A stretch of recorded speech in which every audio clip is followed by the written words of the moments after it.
अभी हाल ही में नेपाल में फ्लैश फ्लड आया, जिसकी वजह से काफ़ी तबाही मची है और आपने बहुत सारे वीडियो देखे होंगे, काफ़ी ऊँची-ऊँची उसके जो हैं पानी के जो फ्लैश फ्लड पानी का काफ़ी ऊँचा-ऊँचा क्या कह सकते हैं, लहर कह सकते हैं रेला कह सकते हैं, पानी का रेला जो है वो वो आया और आबादियों को, बस्तियों को बहा ले गया।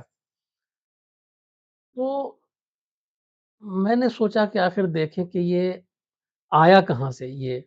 कैसे आया और क्या उसका रूट था? क्योंकि हमारे यहाँ जो हम लोग यहाँ पे कोसी जो बिहार का शोक जिस कोसी को कहते हैं, वो ये कोसी है।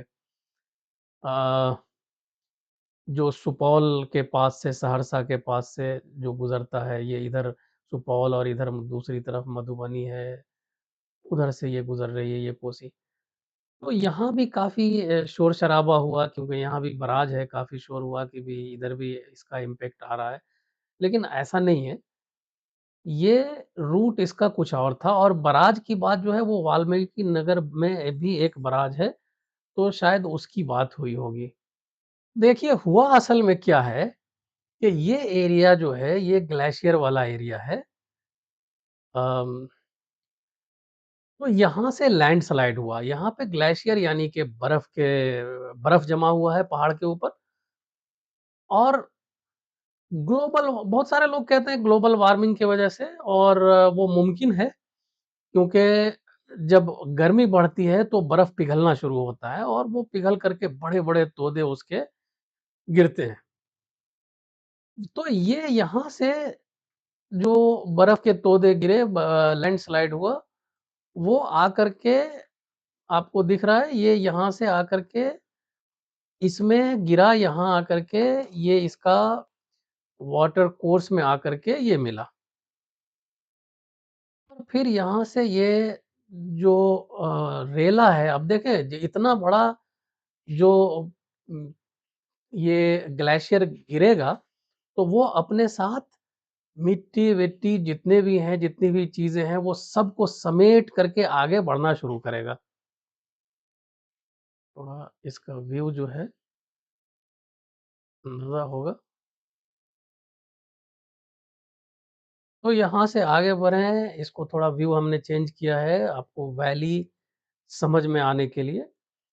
देखें किस तरह की वैली है ये और आगे आकर के ये जो पॉइंट है, यही है वो पॉइंट जो आपने तस्वीरों में बहुत देखा होगा, जो चेक पॉइंट है बेसिकली और यहाँ पे बड़ी ऊँची लहर आई थी। रहे हैं कि ये जो बिल्डिंग है, इसकी ऊँचाई मेरे ख़्याल से कम 4 मंजिल की बिल्डिंग होगी। तो 12-13 मीटर, 14 मीटर की ऊँचाई होगी। फीट में अगर कहें तो 40 फीट से ऊँची बिल्डिंग होगी ये और कम से कम 40 तो होगी शायद। इतनी ऊँची बिल्डिंग के ऊपर आपने देखा होगा वीडियो में कि बिल्डिंग के ऊपर से पानी का रैला आ रहा है, यानी कि 40-50 फीट ऊपर जो है पानी का रैला वो वीडियो हो सकता है यहाँ पे सीसीटीवी चूँकि वो सरकारी ऑफ़िस है यहाँ पे तो सीसीटीवी कैमरा वग़ैरह लगा हुआ होगा, उससे वो वीडियो आया होगा। तो ये अभी देखें ये जो है फ्लड से पहले कितना खूबसूरत सा ये पोस्ट है बना हुआ और बाद का जो आप वीडियो देखेंगे या इमेज देखेंगे अभी रिसेंट का तो यहाँ पे कुछ भी नहीं है भाई। ये पूरा मिट्टी, पूरा खाली मिट्टी दिखेगा आपको, कुछ भी नहीं है यहाँ पे। ये फ्लड यहाँ से आगे बढ़ कर के आप देखें कि बड़े एरिया को तबाह करता हुआ इस माउंटेन इस रेंज के अंदर ये जो नदी का कोर्स है, वाटर कोर्स है। बेसिकली ये नदी जो है वो यहाँ त्रिशूली नदी कहलाती है। तो इसी त्रिशूली नदी के साथ-साथ ये त्रिशूली नदी में ये जो है बहाव आया और इसके साथ रास्ते में जो कुछ भी इसको मिला, सबको बहाता हुआ लेके चला गया। अब वहाँ पे 40 फीट तो हमने देखा कि वो 40 फीट जो बिल्डिंग थी उसके ऊपर से गया। तो अब उसके ऊपर कितना था वो 50 फीट, 60 फीट, 100 फीट तो हो सकता है 50-60 फीट इसकी हाइट रही होगी पानी की।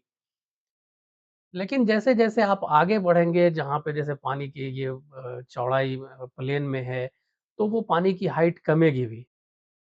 ये पूरा एरिया आप देखें ये महाकाली सेकेंडरी स्कूल, इतने सारे गाँव आए होंगे, आबादियाँ आई होंगी इसके रास्ते में, कृष्णा, भीर, ये पूरा जो है एरिया है, क्या है जलबीरे झरना, देवघाट और इस तरह से ये आकर के ये प्लेन में आई ये नदी और फिर आपको जो वाल्मीकि नगर करके है इंडिया में, जो बिहार में है, बिहार नेपाल का बॉर्डर है, वहाँ वाल्मीकि नगर बेरा बराज। यहाँ पे ये नदी जो है, त्रिशूली नदी जो इंडिया में आने के बाद या हो सकता है प्लेन में नीचे ही आने के बाद, उसका नाम गंडक पड़ जाता है। तो ये गंडक नदी में आकर के मिल जाती है ये। आप देखें ये बिदूर है और यहाँ पे ये त्रिशूली बाज़ार है।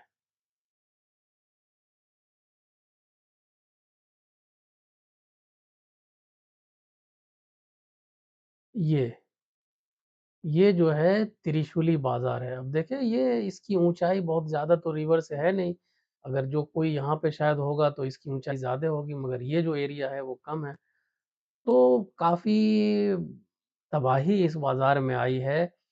यहाँ पे आपको जो अ, ब्रिज वग़ैरह है उसका भी आपने फ़ोटो देखा होगा। ये पुराना ब्रिज है और मेरे ख़्याल से ये जो है नया ब्रिज है।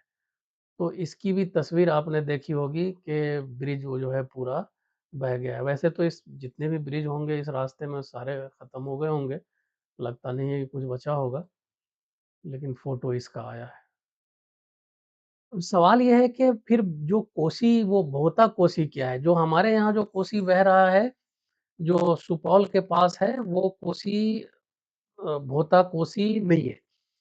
नेपाल में बेसिकली बहुत सारे नदियों का नाम कोसी करके है, सन कोसी, भोता कोसी और पता नहीं कितने सारे कोसी हैं। नेपाल में कोशी नदी के नाम को कोशी कहना बहुत फ़ैसिनेशन है शायद। तो ये जो भोता कोसी है वो यहीं से ये जो आपको ब्रिज दिख रहा है ना, यहाँ पे एक ब्रिज है, इसको बोलते हैं फ्रेंडशिप ब्रिज। तो यहीं से ये बगल से इसी के बगल से भोता कोशी निकलती है और वो भी इसी एरिया के आस-पास ही वो जाती है। ये जो आप देख रहे हैं त्रिशूली नदी, उसी नदी के आस-पास से ही वो गुज़रती है वो वाली नदी। तो उधर भी काफ़ी तबाही आई है। मेरे ज़हन में आई कि भई ये जो लैंडस्लाइड है वो यहाँ है, ये और उसका वाटर कोर्स जो है वो ये है, त्रिशूली नदी है। तो आखिर जो मानसरोवर यहाँ है, ये देखें ये मानसरोवर है। मानसरोवर यहाँ है आखिर इसमें मतलब कि यहाँ जो जा रहे हैं लोग दिल्ली से जा रहे हैं, दिल्ली से मानसरोवर जा रहे हैं, तो उनको क्या प्रॉब्लम हो गया? लेकिन हमने जब देखा तो पता चला कि भाई मानसरोवर जो लोग जाते हैं, उनका रूट कुछ ऐसा होता है कि वो दिल्ली से पहले काठमांडू जाते हैं। सही बात है ये, कि दिल्ली से फ्लाइट लिया काठमांडू चले गए और फिर काठमांडू से ये जो बॉर्डर है ना यहाँ वाला बॉर्डर जो तबाह हो गया, यही बॉर्डर पे लोग आते हैं और यहीं से एंटर करते हैं क्या कहते हैं तिब्बत में चाइना के अंदर में और फिर इससे ये रूट लेते हैं, ये पूरा ग्लेशियर वाला जो है वो उसके नीचे-नीचे से वो क्रॉस करते हैं।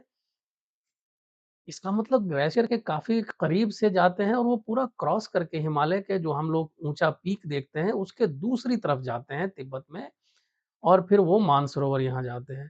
तो इस तरह से ये काफ़ी खूबसूरत सफ़र होता होगा। अब तो हम सोच रहे हैं कि का सफ़र करें, इतना बढ़िया-सा है, एक बार जाना तो बनता है कम से कम। बहरहाल लेकिन अभी फ़िलहाल तो बहुत आफ़त की घड़ी है उन लोगों के लिए जो इससे मुतासिर हुए हैं। यकीनन क़यामत का सा मंज़र रहा होगा, जिसको बोलते हैं प्रलय। तो जो लोग जिन लोगों ने इसको आँखों से देखा भाई हम तो वीडियो देख कर के भी पहले तो यकीन नहीं आया, लगा जैसे कि ये कोई एआई जनरेटेड है, किसी मूवी का सीन है, लेकिन नहीं, अल्लाह रहम करे और हमें आफ़तों से बचाए। और देखिए कि बहुत सारे लोग कहते हैं ये ग्लोबल वार्मिंग की वजह से इतना बड़ा तोदा गिर गया, पॉसिबल भी है। तो इंसानों को भी चाहिए कि जो हम अपने ज़मीन को, अपने अर्थ को नुकसान पहुँचा रहे हैं और उससे ग्लोबल वार्मिंग बढ़ रही है, तो ये सब सिम्बॉल है, ये सब साइंस है, आगे और भी बड़ी तबाही आने वाली है। तो इंसानों समझो, सँभलो, लड़ो नहीं और इन चीज़ों को इम्प्रूव करो। बहरहाल हम तो यही कह सकते हैं। बाकी अल्लाह हाफ़िज़।